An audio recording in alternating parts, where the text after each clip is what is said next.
So how can we do a retro Jello segment without a Jello mold? And that's what we're going to do next. So I'm taking a 6-ounce pack of a strawberry Jello. You can use cherry or raspberry, but I want this to be a little bit red, white, and blue, or there won't be only white will be whipped cream. But so we need a cup and a half of boiling water. So let's see over here.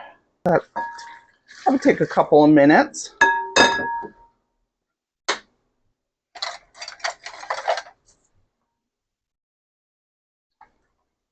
So growing up, definitely Jello molds were the thing. And I've got one of these old kind. This is, okay, I probably got this like as a wedding gift or something. Tupperware, right? We all know, we all have these. I have the little one. I have this big one. So what you're going to do is you want to totally grease this, the inside.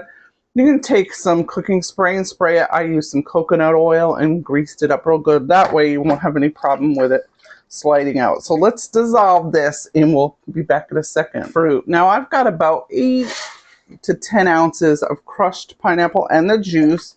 I'm going to put that right in there.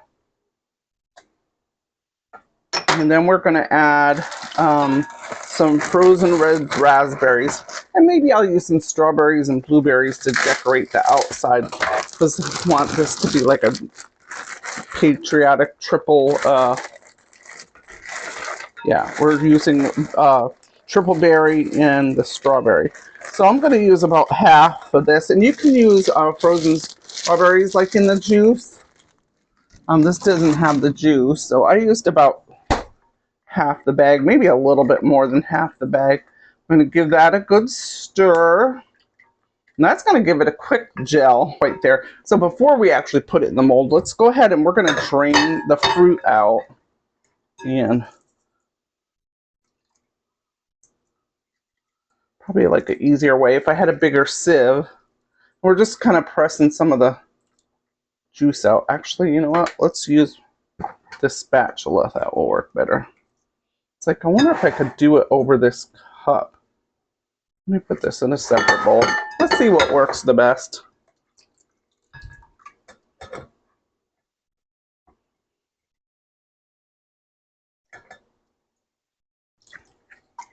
That's probably the longest part of this whole thing.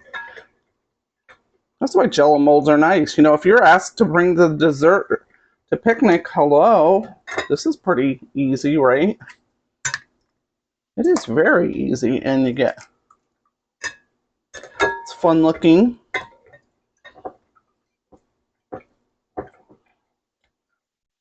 You know, and sometimes you don't want a heavy dessert like pie or cake. Of course, I don't think I've met a pie or a cake I didn't like, but but anyways, but sometimes you don't want a heavy dessert. So this is like ticks the boxes, as they say, because you get fruity, fresh, cool, yummo.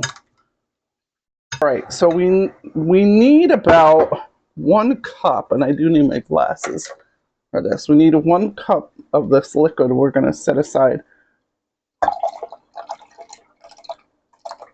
There we go. So we got 1 cup of that. And let's put our fruit back in here. Be careful. Just splatter it. Oh, that smells so yummy. And we're going to pour our fruited layer first. You want to make sure your bottom is secured good, because I have made the mistake of not checking it before and exploding out the back or the bottom. That's a bummer, especially if you don't realize it right away and you get it in the fridge and you're like, got Jello, sticky Jello all over the racks and all over your food. So that's pretty much what it looks like. We're going to put the lid on. We're going to put this in the fridge. And we've had our Jello ring in the refrigerator for about an hour, and that's firming up really great. So now we're going to put our next layer. And I forgot to mention, this is holds about 5 cups. So let's see how we're going to do, because I definitely want 3 layers. I think one side is a little higher than the other. I tried to get it as level as possible.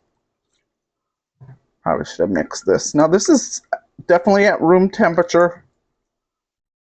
And I'm not going to use all of it because I feel like I just need a little bit more space. Let's see if I can. So we definitely want that next ring. So got a tiny bit left. Back in the fridge. I'm thinking maybe 40 minutes. We are ready to put the next layer into our Jello mold. I've got that remaining Jello, and that's been at room temperature, and you can see, and I didn't even know this, at room temperature it gels up a little bit. So we're going to take about 1 cup of sour cream and we're going to add that to this layer.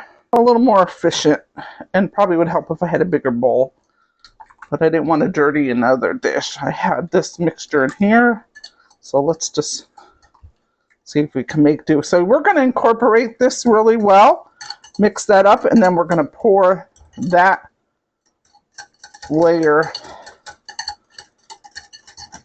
onto what we've already got gelled. So we'll just put it in another little dish if we can't put it all in here. Maybe we can. Well, I think we're just gonna do it. You don't want it to go over that little insert in there because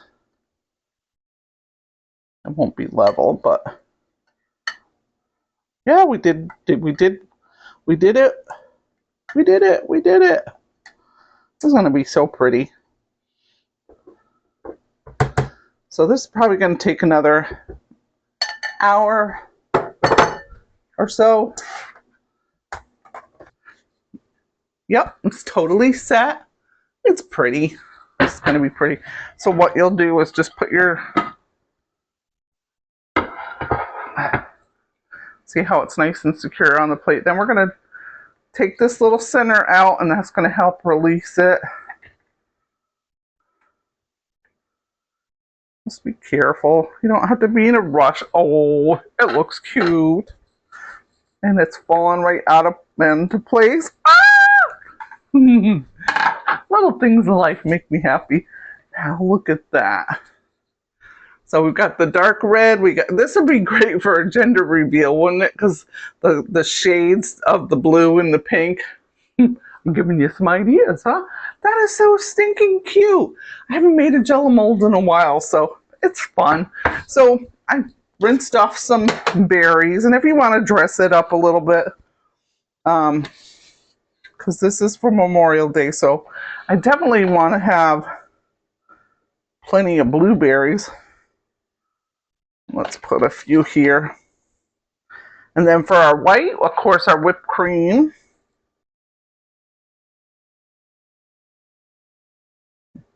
I wish I saved a dollop of whipped cream. So I gotta take some photos, so we'll see. I'll take some pictures with and without, but there we go. So we've got our nice Jello mold for 4th of July, Memorial Day.